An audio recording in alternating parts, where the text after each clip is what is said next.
आप सबको हमारा नमस्कार। और एक अत्यंत गंभीर मुद्दे पर, जो मुद्दा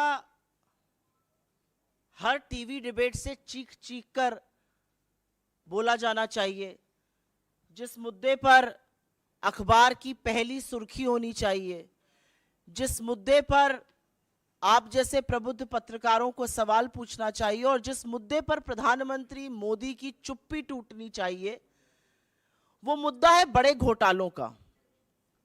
लेकिन मेरा अपना मानना है कि इस देश में एक देश विरोधी, मोदी विरोधी संस्था है, वो इंटरनेशनल साजिश का शिकार है और उस संस्था का नाम है CAG, controller and auditor general. सरकार के सारे खर्चों का ऑडिट करती है ये संस्था। बड़ी देश विरोधी संस्था है। एक नहीं, दो नहीं, तीन नहीं, सात बड़े CAG घोटालों का पर्दाफाश पिछले कुछ ही दिनों में किया है। तो मेरा तो अपना मानना है कि प्रधानमंत्री मोदी को तुरंत एक रेड करवानी चाहिए। ED, CBI, इनकम टैक्स, जिसकी भी कराना चाहें, ताला लगवाएं संस्था पर और जेल भेजने का काम करें CAG के इन लोगों को। इन लोगों को क्या लग रहा है, प्रजातंत्र चल रहा है कि आप रिपोर्ट निकालेंगे और सरकार को आईना दिखाएंगे और सरकार से सवाल पूछेंगे कि इतनी बड़ी बड़ी धांधली कैसे हो रही है। अरे ये सब प्रजातंत्र में किया जाता था। ऐसे ऐसे पेपर फेंक फेंक कर एंकर, एडिटर तब शो करते थे जब प्रजातंत्र था। अब जब प्रजातंत्र नहीं है तो ऐसी एजेंसीज का क्या मतलब है? लगवा दीजिए तुरंत ताला इस पर और भेजिए जेल। इनकी हिम्मत कैसे हो रही है एक नहीं, दो नहीं, सात घोटालों का पर्दाफाश करने की। और बड़े बड़े घोटाले हैं, बड़े बड़े मंत्रालयों के घोटाले हैं और ऐसे घोटाले हैं जिन घोटालों से आपके जेब पर डाका डाला जा रहा है, ये याद रखिएगा। लेकिन मोदी जी कहां कुछ गलत करते हैं।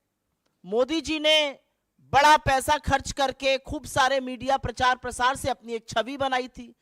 दिन भर ईमानदारी ईमानदारी ईमानदारी की उस छवि का दंभ भरते हैं। अब ये CAG रिपोर्टें जो हैं, एक नहीं, दो नहीं, 7, वो उस छवि को पूरी तरह से ध्वस्त कर देती हैं, बर्बाद कर देती हैं।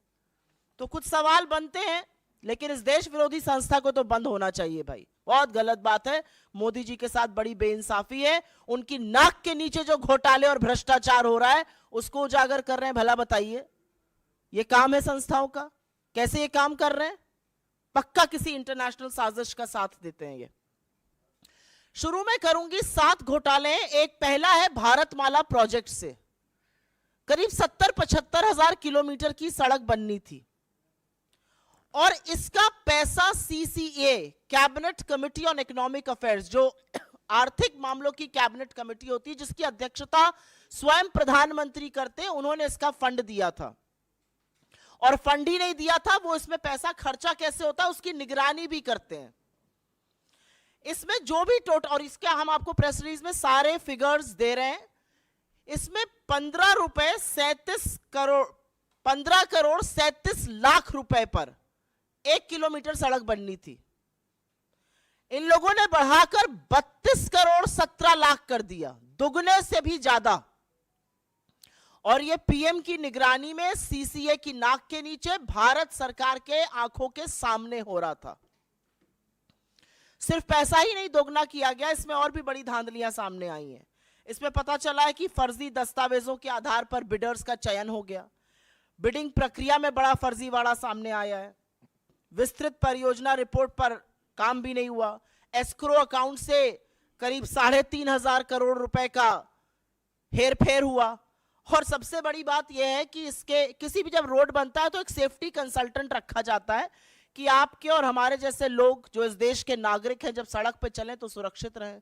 सरकार ने यह भी जरूरी नहीं समझा। भारतमाला के कितने ही हिस्सों में एक भी सेफ्टी कंसल्टेंट नहीं है। तो अगर आप भारतमाला की किसी सड़क पर चल रहे हैं करीब 70,000 किलोमीटर की, तो अपनी जान की, अपने माल की, अपने खुद के रखवाले आप हैं, सरकार की जिम्मेदारी नहीं, क्योंकि उनके पास सेफ्टी कंसल्टेंट रखने का टाइम ही नहीं था। तो भारतमाला में दुगनी करी लागत और हर तरह के फर्जीवाड़ा करके भगवान जाने किसको किसको ये टेंडर दिए गए, जिन्होंने सेफ्टी कंसल्टेंट्स तक नहीं रखे। एस्क्रो अकाउंट से हेराफेरी हुई। फिर यही द्वारका एक्सप्रेसवे में स्वीकृत लागत जो थी वो करीब 18 करोड़ प्रति किलोमीटर थी। सरकार का कहना है बहुत बढ़िया बना है द्वारका एक्सप्रेसवे, अच्छी बात है, बनना अच्छा भी चाहिए। उसकी कीमत 250 करोड़ प्रति किलोमीटर हो गई। कहां 18 करोड़ प्रति किलोमीटर स्वीकृत और कहां 250 करोड़ प्रति किलोमीटर। और आप ये सोचिए कि 2 किलोमीटर बनाने में 500 करोड़ खर्चा हो गए और उस 500 करोड़ में मंगलयान पहुंच गया। यह सरकार की असलियत है। मंत्रालय ने एक एक्सप्लेनेशन इशू किया, वो सवाल और उजागर करता है। क्या बन गया भाई ऐसा? कौन सा ऐसा विश्व का 8वां 9वां अजूबा बना जिसकी कीमत 18 करोड़ से बढ़कर 250 करोड़ प्रति किलोमीटर हो गई? अब ऐसा हाईवे बना होगा जिसमें आप चेहरा देख सकते होंगे, अन्यथा तो इतना कीमत बढ़ना बड़ा मुश्किल का काम है। महंगाई की वजह से इतनी कीमत बढ़ नहीं सकती है क्योंकि एस्केलेशन कॉस्ट उसमें होती है। तो ये कमीशन खोरी है, किसने पैसा खाया इसमें? तीसरी, टोल में लूट। आप सब लोग तो खूब टोल देते होंगे आते जाते वक्त। अगर दिल्ली से मुंबई आज जाना हो तो 6,000 रुपए का तो आप टोल ही दे दीजिएगा सड़कों पर। और मजाक नहीं कर रही हूं, जाकर देखिएगा 6,000 रुपए का टोल दिल्ली से मुंबई अगर आपको दूरी नापनी है सड़क से। एनएचएआई का रूल है कि अगर टोल के पास या टोल वाली जो सड़क है उस पर कंस्ट्रक्शन होता है तो टोल की कॉस्ट 75% कम होगी।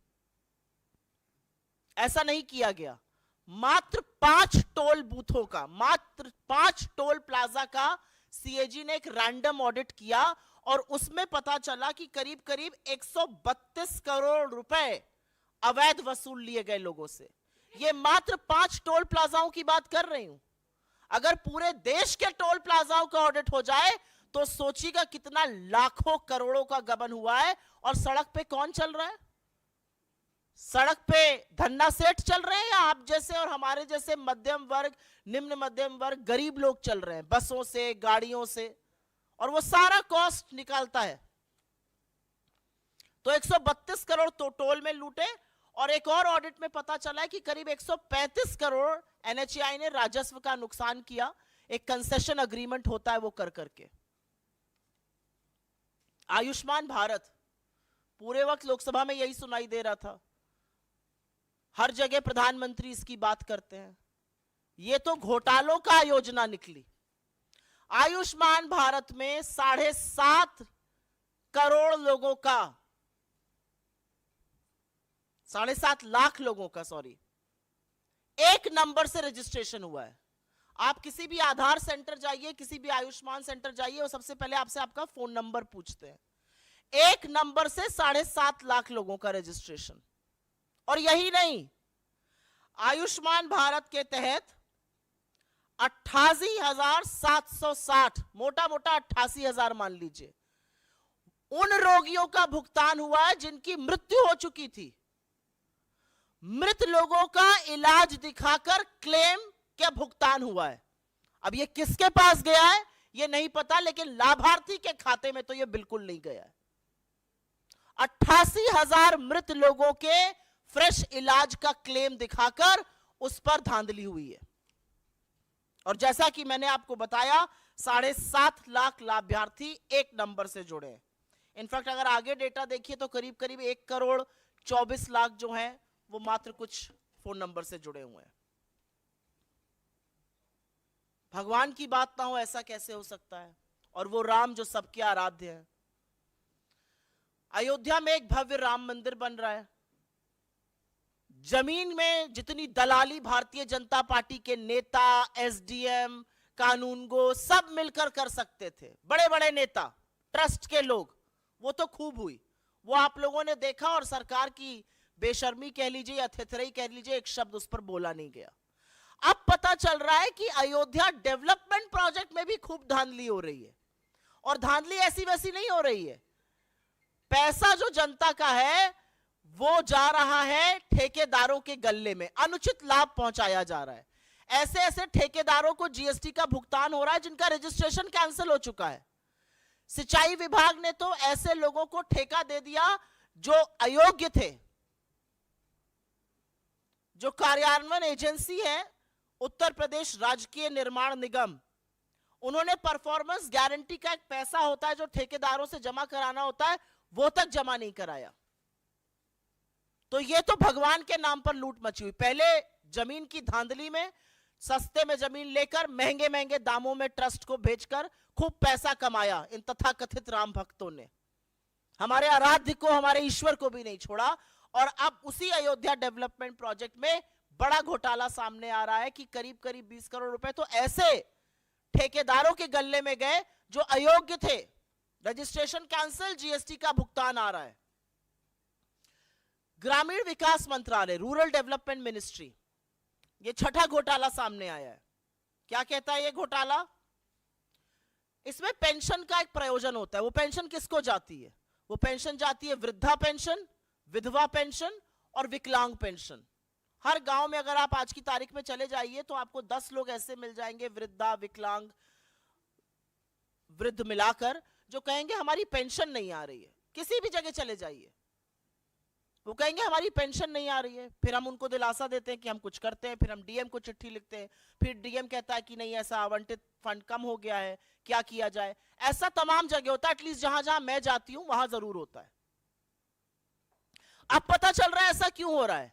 क्योंकि जो वृद्धा पेंशन, विकलांग पेंशन, विधवा पेंशन का पैसा है, वो सरकार दूसरी योजनाओं के प्रचार प्रसार में खर्च कर रही है। सीएजी की रिपोर्ट से यह सामने आया है कि सरकार ने इस पैसे से होर्डिंग लगवाए ग्राम समृद्धि स्वच्छ भारत पखवाड़ा के 19 राज्यों के हर जिले में। जो पैसा एक विधवा के खाते में जाना चाहिए था, जो एक विकलांग के खाते में जाना चाहिए था, जो एक वृद्ध के खाते में जाना चाहिए था, उससे 19 राज्यों के हर जिले में होर्डिंग लगाए गए स्वच्छ भारत पखवाड़ा के। और अंत में एचएएल को भी घसीटा है सीएजी ने। विमान इंजन की डिजाइन प्रोडक्शन की खामियों का गंभीर आरोप लगा है, जिससे करीब राजस्व को 154 करोड़ रुपए का नुकसान हुआ है। तो हमारे कुछ सवाल हैं प्रधानमंत्री जी से। हमारा पहला सवाल तो यह है कि आप ही की नाक के नीचे ये घोटाले हो रहे हैं तथाकथित, आप ही की नाक के नीचे ये धांधली हो रही है, तो इस पर चुप्पी तोड़िएगा या नहीं तोड़िएगा? क्या प्रधानमंत्री अपनी सीधी निगरानी में हो रहे भारतमाला घोटाले, जिससे सीसीए के अध्यक्ष आप हैं, उस पर चुप्पी तोड़िएगा, उस पर कार्रवाई करिएगा? क्या केंद्रीय सड़क परिवहन और राजमार्ग मंत्रालय के खिलाफ और मंत्री के खिलाफ कोई कार्रवाई की जाएगी? एक एनएचएआई का मामला आया है, एक द्वारका एक्सप्रेसवे का आया है, भारतमाला का आया है। क्या प्रधानमंत्री आयुष्मान भारत में हो रहे फर्जीवाड़े पर कुछ करेंगे? और क्या वो पता करेंगे कि आखिर लाभार्थियों का पैसा गबन किया तो किसने गबन किया? क्या वो पता करने की कोशिश करेंगे कि वृद्ध का, विधवा का, विकलांग का ग्रामीण विकास मंत्रालय का पैसा दूसरी योजनाओं पर खर्च क्यों किया जा रहा है? क्या प्रधानमंत्री ये जानने का जरा सा भी प्रयास करेंगे कि अयोध्या में जमीन की धांधली के बाद जो अयोध्या डेवलपमेंट प्रोजेक्ट में घोटाले हो रहे हैं और अनुचित लाभ ठेकेदारों को पहुंचाया जा रहा है, वो कौन पहुंचा रहा है? और अंत में मैं सिर्फ ये कहूंगी कि किसी जमाने में सीएजी का नाम सुनकर अधिकांश मीडिया को करंट लग जाता था। यह अलग बात है कि जो तथाकथित रिपोर्टें थी वो झूठी साबित हुई, और मारे पेपर दिखा दिखा कर सुबह शाम दिन रात प्राइम टाइम चिल्ला चिल्ला के शो होते थे।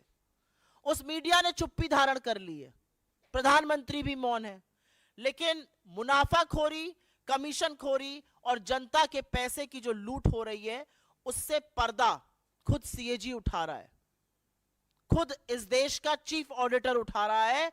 और हमें पता है कि मोदी जी जवाब नहीं देंगे, लेकिन हमें पूरा विश्वास है कि मोदी जी जिस व्यक्ति ने पर्दाफाश किया उसको बर्खास्त करेंगे, रेड कराएंगे और ऐसी संस्था को जेल भेजने का काम करेंगे। I will very briefly sum it up in English. In the last few days, what one has seen are not 1, not 2, not 3, but 7 such cases that the CAG has brought to light, India's chief auditor has brought to light, which smacks of rampant corruption in this government, which scam after scam is being unearthed right under Mr. Modi's nose, but Mr. Modi chooses to keep quiet. He may call them anti-national, he may jail them, he may even raid them. But the reality is that it starts from the Bharatmala project, where the cost of construction has doubled from 15.37 crore per kilometer to over 32 crore per kilometer. Not just this, the tender process was flawed. There was never a detailed project report that was submitted. Money to the tune of 3,500 crore rupees was diverted from the escrow account. And more than anything else, safety consultants were not appointed. So you are responsible if you are traveling on any of those roads, not the government of India.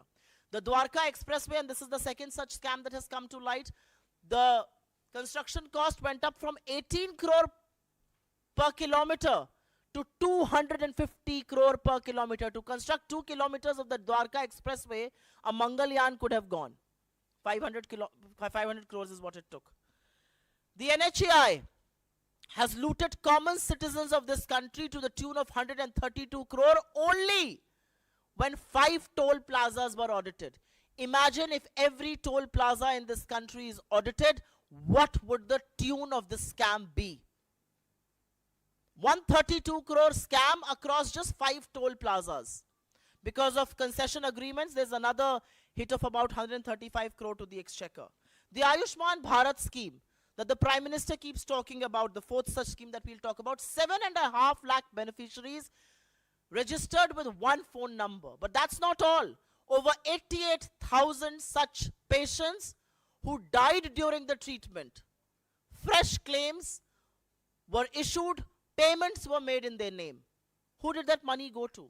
That's the big question.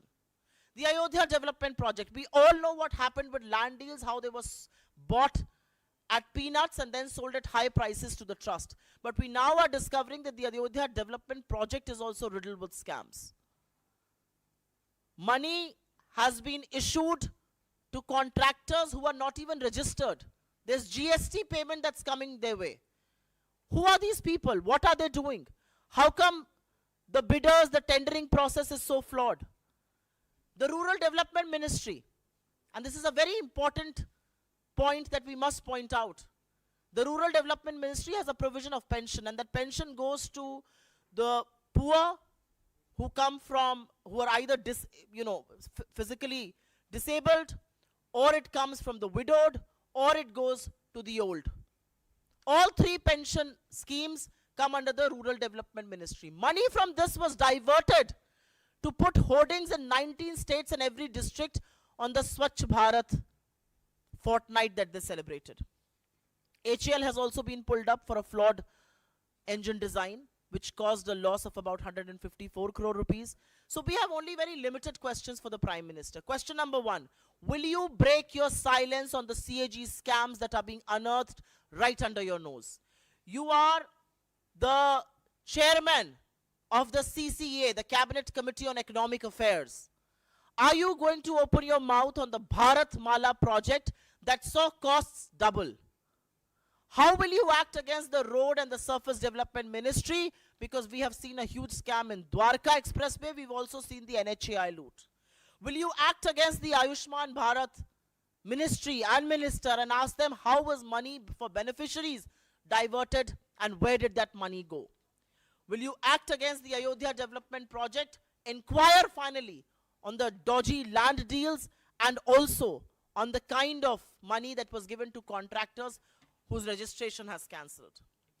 And the reality, my friends, I would want to say, and I say this with a heavy heart, there was a time that the very mention of the CAG made editors, anchors, reporters jump up in the air. Maybe with glee, but they asked questions. It's another story that some of those CAG reports have come to be absolutely false and politically motivated. But the reality is that today the media is quiet. There is not 1, not 2, but 7 CAG scams that have been unearthed, and the Prime Minister stays silent. But I think this is public loot. We believe from this platform, this is looting the exchequer, this is looting the people of India, and action should be taken. But before action is taken, the Prime Minister needs to tell this country why are people being allowed to take undue benefits of schemes meant for the poor, meant for the physically challenged, meant for the old, and also meant for the widowed. We'll take your questions on suo motu first.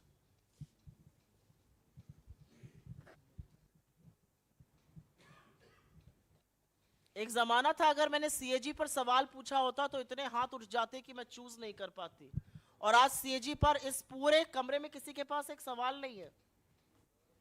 बहुत बदल गया मेरा देश। फिर से पूछ लीजिए।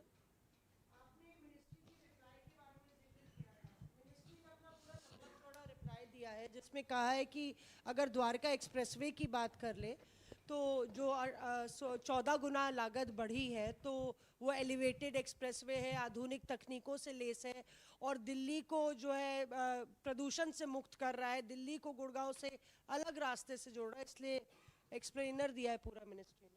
तो ये सड़क मंगलयान से ज्यादा बजट पर बनेगी, ये एक्सप्लेनर है इस मंत्रालय का। मैं तो जानना चाहती हूं कि जिस प्रोजेक्ट की आप बात कर रही हैं द्वारका एक्सप्रेसवे की, जहां पर 18 करोड़ प्रति किलोमीटर पे बनना था और वो 250 करोड़ प्रति किलोमीटर पे चला गया, कोई एक ऐसा विशेषज्ञ पूरे दुनिया में इस धरती से ले आइए जो कह दे कि प्रोजेक्ट ऐसे एस्केलेट हो सकती है कॉस्ट। एक ले आइए। जितने पैसे में, जितना 2 किलोमीटर बना उतने में मंगलयान पहुंच गया वहां, और हम कह रहे हैं कि ऐसा हमने रोड बना दिया।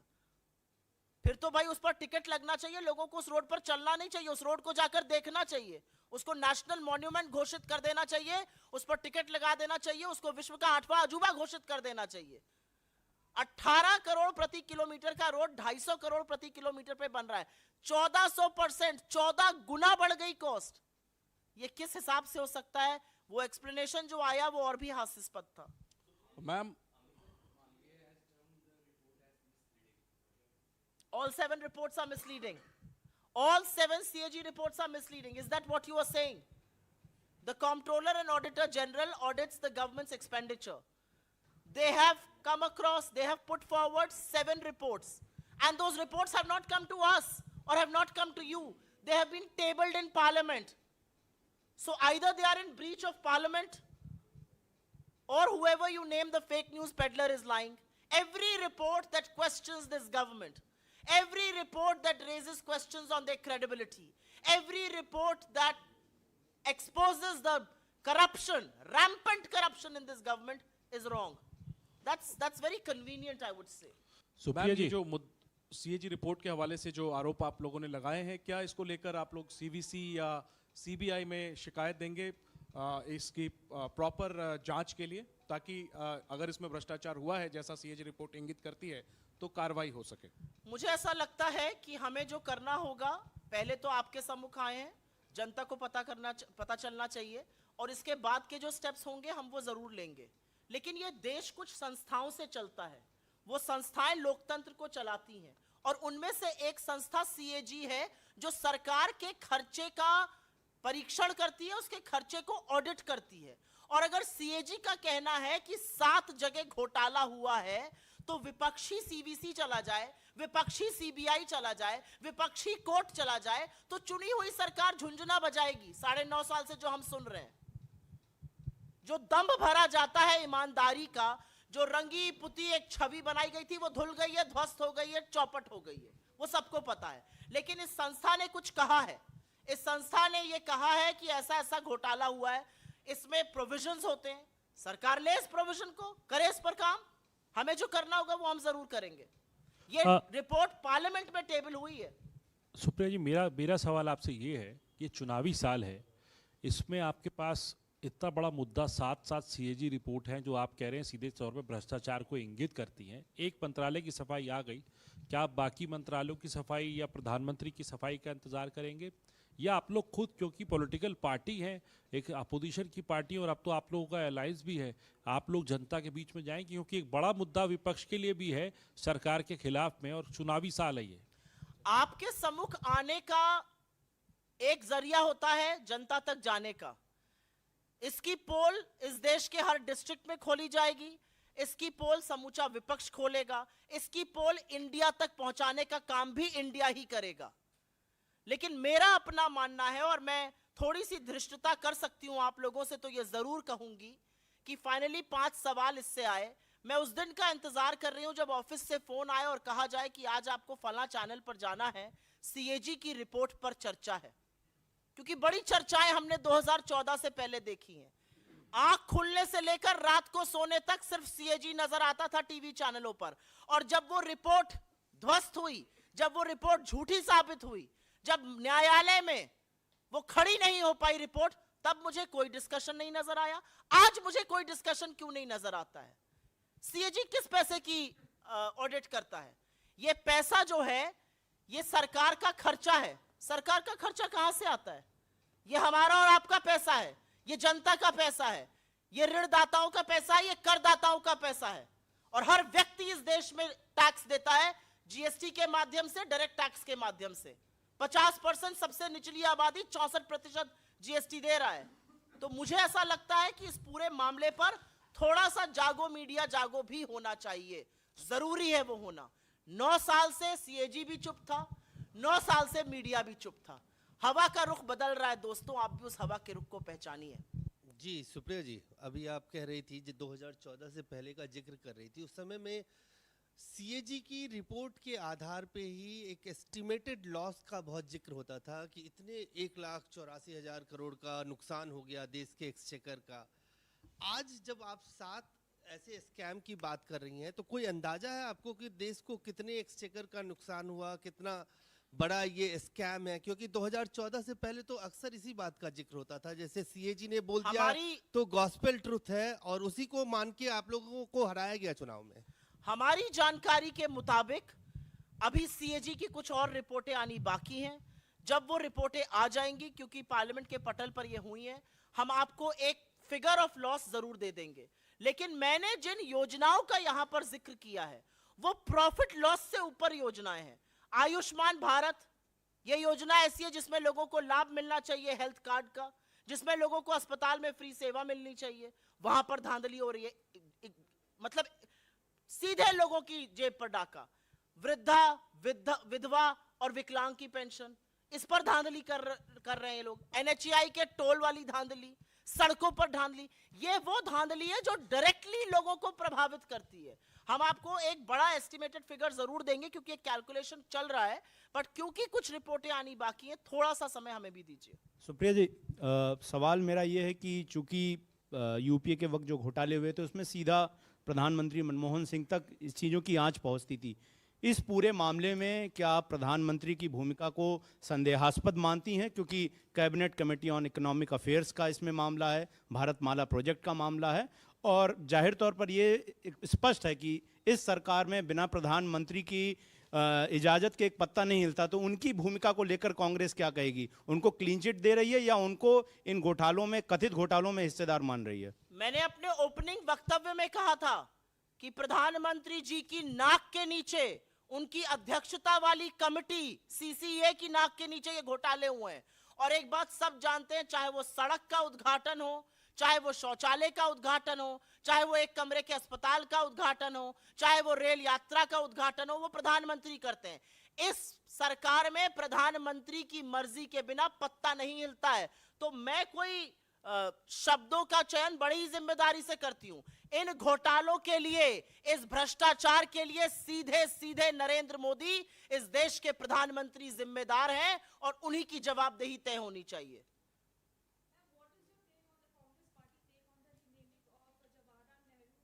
I'll come to that. I'll finish Suomoto first.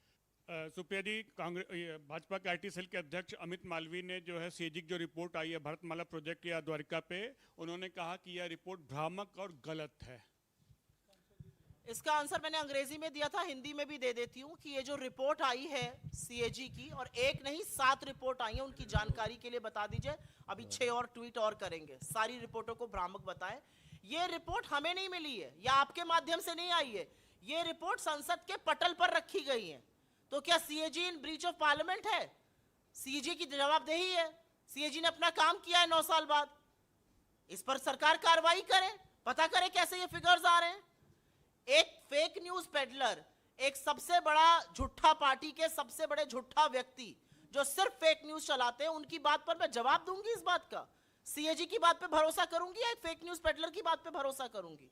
मुझे ऐसा लगता है कि ये पार्लियामेंट के पटल पे रखी गई रिपोर्टें हैं, और सरकार पर की इसकी जवाबदेही तय होती है, मोदी जी की जवाबदेही तय होती है। मैम, इस सरकार की नाक के नीचे, एक मिनट, बड़े बड़े घोटाले हुए हैं। इस सरकार की नाक के नीचे जो बड़े घोटालेबाज थे वो वॉशिंग मशीन से नहाकर उनके साथ आ गए। चाहे वो व्यापम घोटाला हो, चाहे वो शारदा घोटाला हो, चाहे वो टी शर्ट घोटाला हो, चाहे वो सिंचाई घोटाला हो, ऐसे तमाम घोटालेबाज हैं। चाहे वो, मैं शुरू कर सकती हूं अरुणाचल से लेकर गुजरात तक, तमाम लोगों के नाम, लेकिन ये छुपने वाली बात नहीं है। 2014 से पहले ये सीएजी का एक रिपोर्ट आया था जिसके चीफ थे विनोद राय जी, वो आपके सरकार के खिलाफ था। 2014 में आपने देखा क्या रिजल्ट हुआ, तो क्या 2024 में रिजल्ट उल्टा हो सकता है क्या?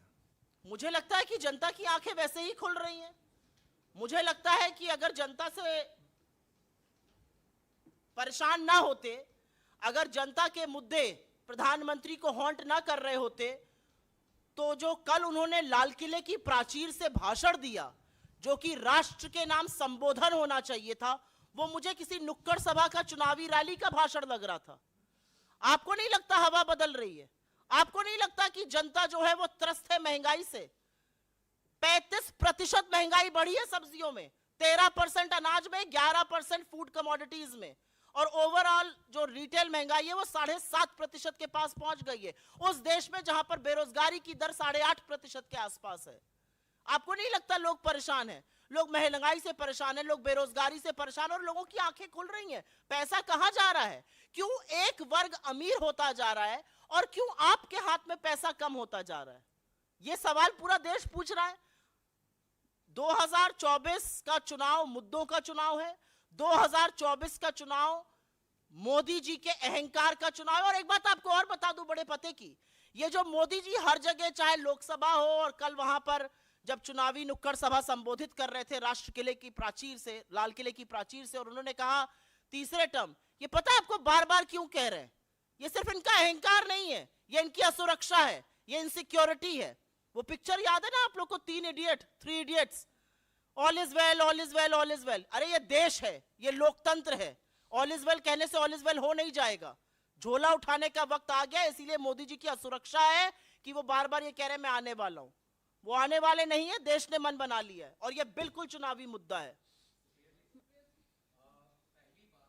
You've asked a question, let me just go to someone else, I'll come back to you. हाँ, सुप्रिया जी, 2G के मामले में जो लॉस थ्योरी दी गई थी सीएजी द्वारा, वो कोर्ट में जाके टिकी नहीं। ऐसे में ये जो आप घोटाले कर रहे हैं, क्या उम्मीद की जाए कि आगे जाकर के कुछ ऐसा हश्र तो नहीं होगा अगर कोर्ट की ये जाएंगे वहाँ पर? और दूसरा सवाल, 2014 में विपक्ष ने एक बड़ा मसला बनाया था 2G पर, जो सीएजी की रिपोर्ट थी, और यूपीए जो उस समय की सरकार थी उसको भ्रष्ट साबित कर दिया था। 24 के चुनाव में क्या आप भी उसी तर्ज पर अपनी कैंपेनिंग करेंगे इस सरकार को भ्रष्ट साबित करने के लिए? मुझे लगता है हमें भ्रष्ट साबित करने की जरूरत नहीं है। ये सारा देश जानता है कि कितनी भ्रष्ट सरकार है। ये सारा देश जानता है कि कैसे अडानी महाघोटाले का संरक्षण खुद प्रधानमंत्री नरेंद्र मोदी, उनकी पूरी कैबिनेट, उनके सारे सांसद, उनके सारे मंत्रियों ने किया। आप कभी कभी आंख बंद करिए तो आपको समझ में नहीं आता कि भाजपा का प्रवक्ता बोल रहा है या अडानी का प्रवक्ता बोल रहा है। तो उनकी नाक के नीचे जो ये घोटाले हुए, हमें प्रूफ करने की जरूरत नहीं है। देश जान रहा है कि कौन भ्रष्टाचार है, देश जान रहा है किसने घोटाले किए हैं। आपका ये जो सवाल था, ये अच्छा सवाल है कि ये कोर्ट में नहीं टिके थे, तो जिसने तब तांडव रचा था वो अब हाथ जोड़ के माफी मांगेंगे लोग। कुछ आपके साथी भी होंगे, कुछ आज सत्ता पक्ष के भी लोग होंगे, आज आए मैदान में माफी मांगे। मुझे ऐसा लगता है कि ये जो सारे घोटाले हैं, इसकी जांच होनी चाहिए, इस पर जवाबदेही तय होनी चाहिए, पता करना चाहिए कि लाभार्थियों की जगह किसको मिल रहा है, क्योंकि ये नोशनल घोटाले नहीं है। ये लाभार्थियों को मिलने वाला पैसा कहीं और जा रहा है, ये पेंशनदारों का पैसा कहीं और जा रहा है, ये नोशनल लॉसेस नहीं है।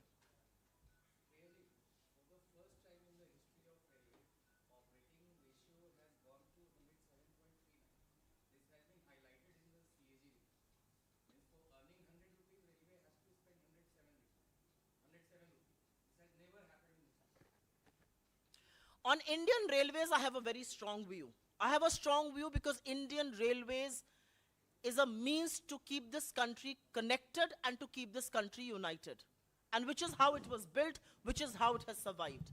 The reality is that for this government, for the Narendra Modi government, Indian Railways is no longer the means of traveling or transport for the poor or the middle class.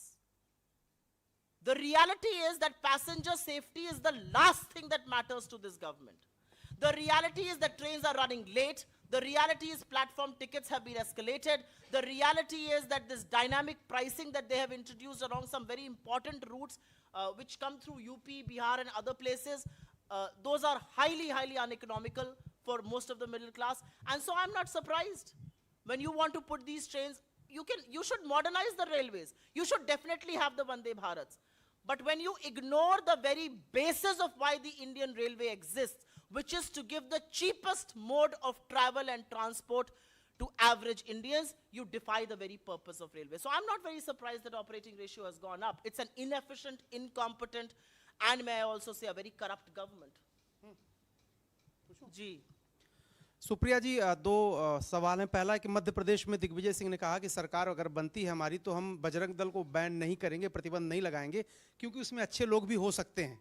और ये थोड़ा सा अलग है विचार आपका, आपकी पार्टी का जो स्टांस कर्नाटक में रहा। दूसरा सवाल ये है कि महाराष्ट्र में चाचा भतीजे के बीच जो स्नेह मिलन हो रहा है और कैबिनेट मिनिस्टर पद का ऑफर तथाकथित रूप से दिया जा रहा है, उस खबरों से क्या कांग्रेस पार्टी चिंतित है? और क्या, जैसा कि नाना पटोले ने कहा था ऑन रिकॉर्ड कि वो राहुल गांधी इस मामले को उठाएंगे शरद पवार के सामने, इस पर बातचीत आप लोग करेंगे आने वाले दिनों में?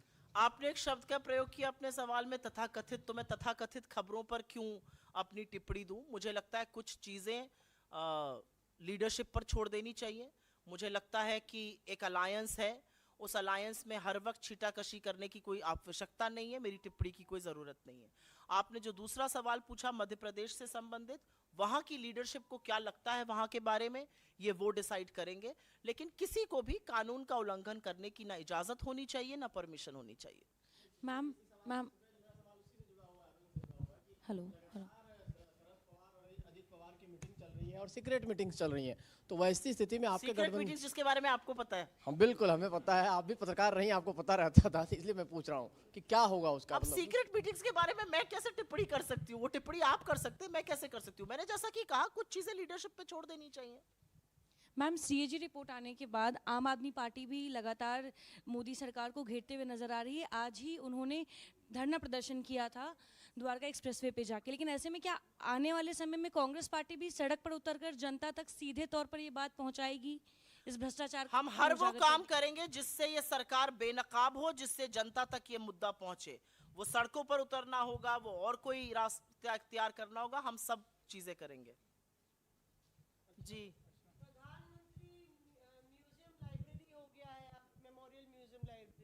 नेहरू मेमोरियल से, और लगातार इसको लेके आप लोग मुद्दा बना रहे हैं, जबकि वहाँ के जो पदाधिकारी हैं वो कह रहे हैं कि अंदर आके कांग्रेस पार्टी देख ले, अलग से पूरा विभाग है नेहरू जी को जो डेडिकेटेड है, और यहाँ तक कि चाइना वॉर और पार्टीशन का एक एडिशनल विभाग ऐड किया गया नेहरू के पूरे डिपार्टमेंट। पहले मैं इसका हिंदी में जवाब दूंगी, फिर अंग्रेजी में दूंगी। ये सरकार मानसिक और सैद्धांतिक विरोधाभासों से भरी हुई सरकार है। मैं इस पर जवाब दूंगी, उससे पहले मैं गांधी की बात करती हूं। कल प्रधानमंत्री ने ध्वजारोहण किया, उसके बाद वो राजघाट गए, और जब जब प्रधानमंत्री महात्मा गांधी के आगे नतमस्तक होते हैं और शीश झुकाते हैं, मुझे व्यक्तिगत रूप से बहुत खुशी मिलती है और यह देश प्रफुल्लित होता है। इसलिए होता है क्योंकि जिस गांधी के आगे आप शीश झुकाते हैं, ये उसका सच, उसका शाश्वत सत्य है जिसके आगे आप नतमस्तक होते हैं, अनमने मन से ही सही, क्योंकि आप तो गोडसे के उपासकों के साथ खड़े हैं। आप महात्मा गांधी के सेवा संघ पर काशी में नफरत से और सत्ता के मद में चूर अपना बुलडोजर चलवा रहे थे, और उसके बाद भी आपको गांधी के आगे नतमस्तक होना पड़ा। यह गांधी की ताकत है। आपने नेहरू मेमोरियल की बात करी, लाइब्रेरी की बात करी। इतिहास ना रचा जाता है, इतिहास बनाया जाता है, इतिहास बदला नहीं जाता है। और इमारतें बना देने से, किसी जगह का नाम बदल देने से आपकी संकीर्ण, क्षुद्र, छोटी सोच दिखाई देती है। जिनके अंदर जज्बा होता है ना, वो इतिहास बना देते हैं। जिनके अंदर जज्बा होता है वो पाकिस्तान के 2 टुकड़े करके विश्व का भूगोल बदलते हैं। जिनके अंदर जज्बा होता है 200 साल की गुलामी के बाद जब देश आजाद होता है और एक सुई नहीं बनती है, वो इस देश में IIT, AIIMS, IIM, ISRO, Bhabha atomic research centre की स्थापना करते हैं। तो आपको अगर लगता है कि एक जगह का नाम बदलकर आप उनकी विरासत को धूमिल कर दीजिएगा, तो ये सूरज को दिया आप जला दिखाते रहिए। असलियत यह है कि मोदी जी ने अपने 9.5 साल के कार्यकाल में एक, और मैं डंके की चोट पर कहती हूं, एक ऐसा काम नहीं किया है जिससे इतिहास में उनका नाम अंकित होगा।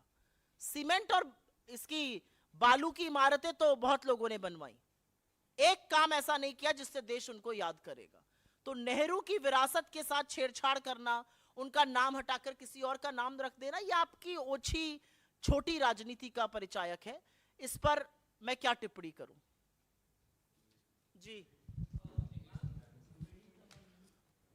I think as far as this government is concerned, it is full of contradictions, both political and ideological. The reality is that each time Mr. Modi goes to Mahatma Gandhi and bows before him, it proves the point that Gandhi is our biggest identity.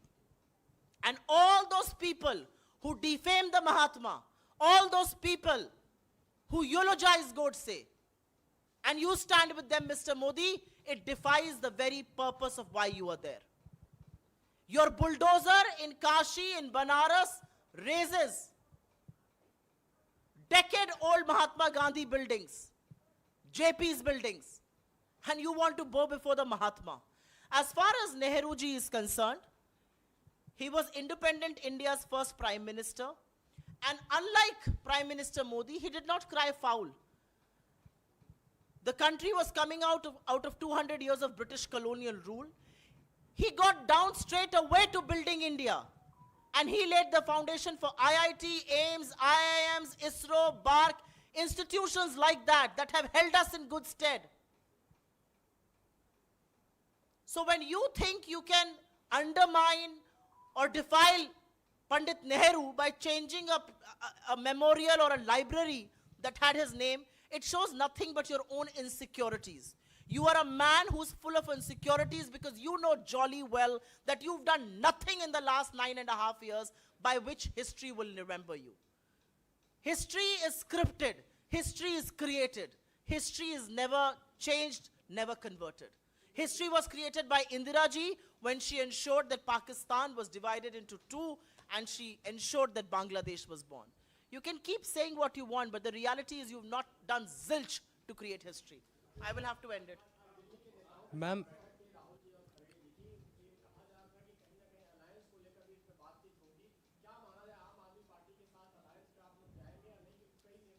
मुझे नहीं लगता मैं इस पर टिप्पणी करूंगी। मुझे लगता है बैठक चल रही है, और सबसे बड़ी बात यह है कि कांग्रेस की आवाज बुलंद होनी चाहिए दिल्ली में। कांग्रेस की 15 साल की शीला जी की सरकार ने दिल्ली को अभूतपूर्व उन्नति प्रगति के पथ पर लगाया था, और मुझे ऐसा लगता है कि हम बहुत सारे राज्यों से अपने मिल रहे हैं। खरगे जी हमारे अध्यक्ष और राहुल जी हमारे नेता, उन सबसे लगातार मिल रहे हैं। Ma'am, last question, ma'am. Once Mr. Gandhi asked BJP and RSS people that why don't they chant Jai Siya Ram instead of Jai Shri Ram. Yesterday, British Hindu PM Rishi Sunak went to one of the Ram Katha. He chanted Jai Siya Ram instead of Jai Shri Ram. To which, there had been multiple questions which have been, how do you see, British PM saying Jai Siya Ram instead of Jai Shri Ram? Why should I have a view on who's chanting Jai Siya Ram? Because I have a view, as a practicing Hindu and an Indian, I have a view that Lord Ram is best known as Siya Ram. That's how I heard him while I was growing up. So you can have an angry slogan around him, but the reality is that Lord Ram is the epitome of virtues, and he's always known with the name of Sita. So I don't think I want to answer particularly what the Prime Minister is saying. Ma'am एक सवाल ले लीजिए। अटल जी की आज पुण्यतिथि है। बिहार के मुख्यमंत्री नीतीश कुमार जो आपके गठबंधन में शामिल हैं, वो अटल जी की समाधि पर उन्हें श्रद्धांजलि देने के लिए पहुंचे हैं। इसको आप लोग कैसे देखते हैं, क्योंकि बार बार नीतीश कुमार को लेकर सवाल उठते रहते हैं कि उनका मन फिर से बदल रहा है क्या यू टर्न लेने के लिए? मुझे लगता है कि इस मंच से मेरे नेता ने अटल जी का उल्लेख किया था जब उन्होंने पिछली बार प्रेस कॉन्फ्रेंस करी थी।